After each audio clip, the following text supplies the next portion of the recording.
Welcome back to Mikki Art. This is Mikki, and today I am peeling adhesive off of plastic. No, what I'm really doing is trying to get this thing going so I can use it.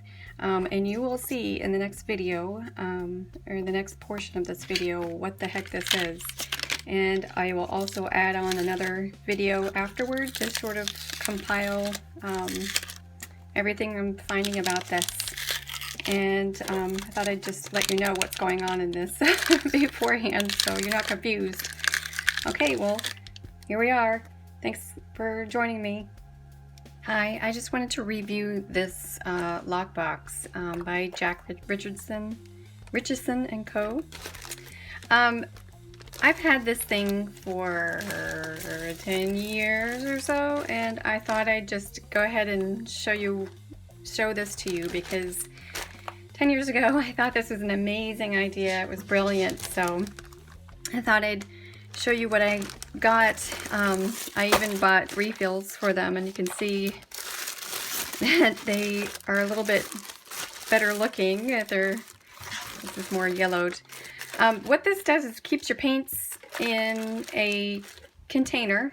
You can choose oil, watercolor, or acrylic. And these refill sheets are, they have their waxy surface on them. So this is like a throwaway palette. So if you chose to toss away this paint that you had on here, there were just scrapings and you couldn't really save it. You could just choose to toss this. But if you wanted to keep them, you could take this sheet, this layer, and excuse the look of this because it is used and it is old, but then you could pop it in this particular thing and then put the lid on. You've probably seen these. I guess this is backwards. I used these for oils way back when. That's why it looks all musty and gross, but it's still usable. And so here's the sheet for watercolor, oil, or acrylic. And you could throw a sponge in here with some water to keep your acrylics moist. And it's got this little, it still works, this little mechanism that sort of locks. And then you can just pop this in your freezer. And you could keep this away from your food and your food away from this. And it's great. And if it's, of course, watercolor, you could probably just leave this be. For the watercolorists, I had to wash this up, but check this out. Oh, it looks so old. But there's a bunch of wells here that you could also use to put in here and keep your paints. I had never used this. I use this only for oils. But, I mean, it works for watercolors as well. And then I got into acrylic. And instead of the sheets, I decided that over here. I'm gonna mess this all up now. So for acrylic, this Plexi palette is really cool. And if I remember correctly, I haven't even opened this yet. And it's like ancient old. The things you find when you move, you know? This house, I just bought it last summer, so. Yay me! My first house. So, okay. So this is, I believe, a piece of plexiglass that has a film on it that you gotta peel back. Which I'm not gonna do right now. But plexiglass is great because you can put things on it and scrape them off, etc. You see there that it's a piece of plastic. So this plastic ring can just go right in this little wheel area, and boom, you have another place, and you can take it out and you can use the palette to work again because you can just grab it like this and work off of it like this, which I thought was really cool. So there's the wax paper, the palette, I'm sure the newer ones will look a lot better than this. That for watercolor. And you're ready to go. And I thought I'd show you this because it's just brilliant. So, and finding it was sort of like, oh yay! So, well, I thought I'd show this to you, and I'm not sure if I'll attach this to another video, so I'm just going to leave it here, and thanks for watching. Keeping within the theme of palettes, I thought I'd show you all of the kinds of palettes that I've used. I have used very simple cat dishes from old cat food.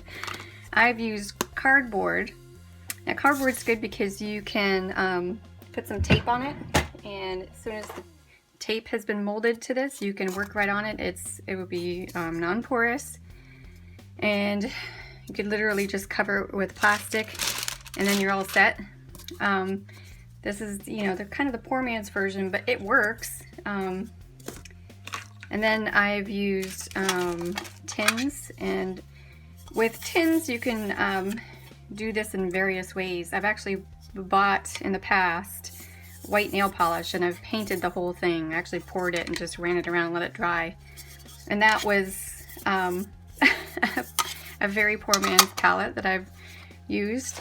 Of course, Altoids tins. I've used these a lot. I actually just buy these mints just for the tin. I have bought some fancy palettes from different places and used them. There are so many choices. Anything that's a surface. I've seen people use white dishes. I've seen people use the top of the dish and the bottom of the dish. I have seen people use little gadgets like this, which are, who knows what this is? I have no idea. Is this for contacts? You tell me. I'm not really sure. I bought this at a Yankee Candle store. These porcelain palettes, I've seen people use the top and the bottom because they're both usable. Bead separator dishes is a great palette, especially for gouache, because they are trapped in their little compartments. For more acrylic people, I've seen people use these very, very flimsy plastic bits. I've seen people use paint samples to paint on, as well as to use for a little mini palette. They also offer these very large ones, which you could actually paint on these with acrylic and oil. And of course they peel off and you could stick them to something. I thought that was really cool. And of course there's these disposable peel off palettes, and I have this enormous one that I work with. Oopsie. So I'm probably leaving some out, but you can even use just your household containers just to store your paints in when you're not using them. So let me know if I've missed anything, but I thought that would be neat to just kind of go through what I have used in the past. Oh, this is from Sandrine, but I thought I'd show this because she sent me this. And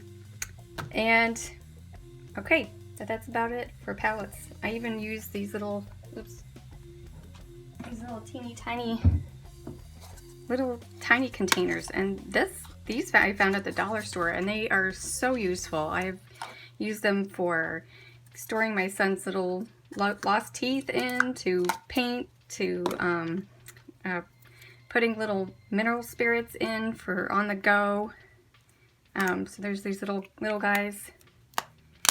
But what do you keep your paints in? Let me know in the comments below. Thanks for joining me, and like and subscribe, and I'll see you again soon. As an end note, I thought I'd show you these palettes, which are plastic and portable, and they keep your paints pretty well in these wells. And you can stick your brushes in here and hold them upright while you work on something else. And here's a little thumb hole.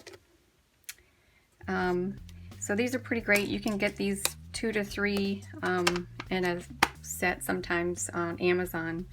I'll put a link below for these. But these don't come just like this. There's a wide variety of portable palettes that you can get like this that actually work better than this one. I just choose these because these are the cheap ones, and they can store a particular paint that I'm finding out about. Okay, so this is just a little added end note. See you later. Da da da da.